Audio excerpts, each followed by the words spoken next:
कधी कधी आपल्याला वाटते की देव निष्ठुर आहे, स्वामी माझ्याकडे बघत नाहीत, पण तसं नसतं. आई जशी बाळाला चालवायला शिकवते ना, थोडा वेळ त्याचा हात सोडते, जेणेकरून बाळाने स्वतः पायावर उभे राहावं.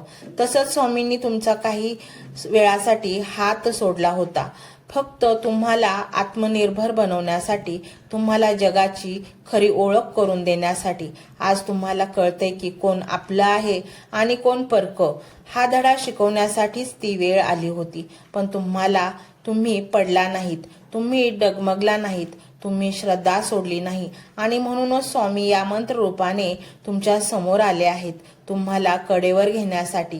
हा व्हिडिओ पाहताना तुमच्या मनात जे विचार येत आहेत ते स्वामीच तुम्हाला देत आहेत.